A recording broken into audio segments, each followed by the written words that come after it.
ازيكم عاملين ايه؟ فيديو جديد ان شاء الله. لو اول مره تشوف القناه اسمي الشانل، لايك وشير وسبسكرايب. النهارده عملت زي ما شايفه كده. انا ما عملتش الكميه دي يا جماعه، بس حطيتها في الفريزر. عملت سجق فراخ اول مره اعمله في حياتي، وما اظنش ان انا دقته في اي حته يعني. فراخ ادي كده طلع خطير خطير خطير. بدل ما اقول لك الحلويات دي اتعملت ازاي، تعالوا ندخل في الفيديو واقول لك السجق الحلو ده اتعمل ازاي بطريقه سهله وحلوه. يلا نبدا في الفيديو. يا ست الكل، معايا فراخ مفرومه تمام، دي كيلو ب 200 جرام تقريبا. والبهارات بتاعتنا يا ست الكل، عايزه ملعقه كبيره من بهارات فراخ، عايزه نص ملعقه من الجنزبيل، نص ملعقه من الحبهان، ونص ملعقه كبيره من البهار التركي، والملح طبعا على ذوقك، بنص ملعقة صغيرة وممسوحة يعني فلفل أبيض أو أسود، ودي نص ملعقة صغيرة من 7 بهارات، ودي ملعقة مليانة من التوم البودرة. وأنا جايبة بقسماط، بس هشوف في الأول لو محتاج يعني أنا هعمله ولا لا. نحط الحاجات دي كلها.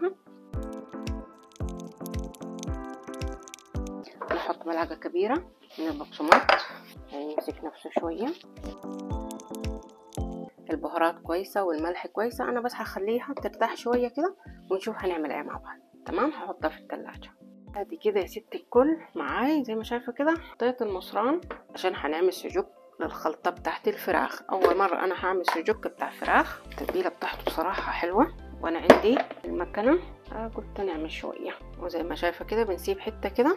تمام، ونفتح الماشين بتاعتنا.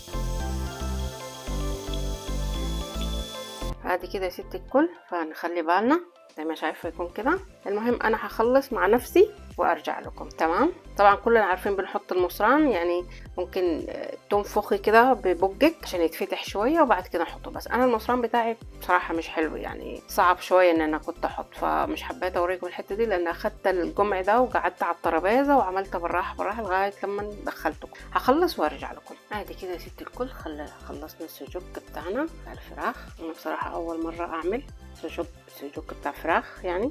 بنمسك كده اهو زي ما شايفه يا ست الكل هنا، وندوس كده ونروح نبرمها. تمام، دول كده كويسين، فنحطهم على جنب. ودي هخليها زي ما هي كده، ندخل يعني كده اهو، نظبطها يعني. قولوا لي لو انتوا جربتوا قبل كده السجق بتاع الفراخ. تمام، ده اكبر واحد انا عملته. بنحطه يعني كده اهو، يكون متعادل كده ساوي. ونجيب هنا كده في النص، نروح برضو نفعص كده ونروح نبرمها. حلو الكلام. ولو لما تلاقي مثلا حته مليانه اكتر تروحي تدوسي كده عشان ايه ما ينفجرش معانا لما نيجي نطبخه. اعمل كده اهو زي ما شايفه هنا. دول همسكهم كده برضو افعصها واعمل تويست كده، واجيب واحد من المصران وادخله في النص كده. تمام، انت ممكن تصغري، فلما تكون كده نعمل كده اهو عشان ايه نخليها حلو، شكلها حلو. وندوس كده على الاتنين دول كده اهو، شايفه يعني. نشيل كده المصران يبقى كده فاضي، ونروح نعمل لها تويست كده ونجيب دي ندخلها هنا. واصعب حاجه بصراحه ان انت تحط المصران في القمع بصراحه، يعني ده الان اخذ معي وقت، بس عميله يعني عشان عندي المكنه الحمد لله جبتها يعني اشتريتها، فساعدتني كتير بصراحه. ادي كده يا ستي الكل تعملي كده اهو. انا هصغر شويه، اعمل هنا كده لغايه لما نخلص الكميه كلها. انا جبت فرخه ورحت عملتها في المفرمه. بعد كده هجيب يعني مفروم جاهز واريح دماغي كده اهو يا ستي الكل. نضغط كده ونحط دي هنا كده ونطلعه، يبقى شكله كده. ده شكل السجق بتاعنا، شايفه. ادي كده يا ست الكل خلصت الكميه بتاعتي. انا قلت لك جبت فرخه واحده بس، يعني هي كيلو 300 جرام، ما جبتش الكبيره حتى. فادي كده اوكي. يعني انا هحمر معاكم شويه، مش هحمر كله بصراحه لان نفسي عايزه ادوب السجق بتاع الفراخ ده، لان عمري في حياتي ما عملتهوش، فاجرب معاكم. حطه في الفريزر شويه يمسك نفسه. دي هنا المصران انقطع، مش مشكله. حطه في الفريزر شويه، بس زي ما قلت لك لو مش عايزه تطبخي يعني تحطيه في اكياس، وشوفي انتي على قد الافراد اللي في العيله كام، حطيه في اكياس عادي جدا ما فيهوش اي حاجه، بتحطيه في الفريزر عادي. فانا هخليه بس شويه في الفريزر يمسك نفسه ونحمر مع بعض وندوق مع بعض. حلو، هل هو حلو ولا لا الفراخ السجق كده؟ ادي كده يا ستي الكل، بعد ما حطيت شويه السجق بتاعنا حته سمنه، حلو الكلام كده، عشان نشوح السجق بتاعنا بتاع الفراخ وندوقه. تفتكروا هيطلع حلو؟ نقلب كده الناحية التانية. يا ست الكل ريحته حلوة بصراحة، يعني البهارات اللي انا حطيتها بصراحة حلوة، فهو لما هسه بحمر فيه حلو. انا هغطيه كده، خليت النار هادية عشان ياخد راحته في الاستواء بتاعه، هو ما هياخدش يعني وقت معانا. نحرك الطوة كده بتاعتنا. ادي كده يا ست الكل معانا السجق بتاع الفراخ جاهز زي ما شايفة.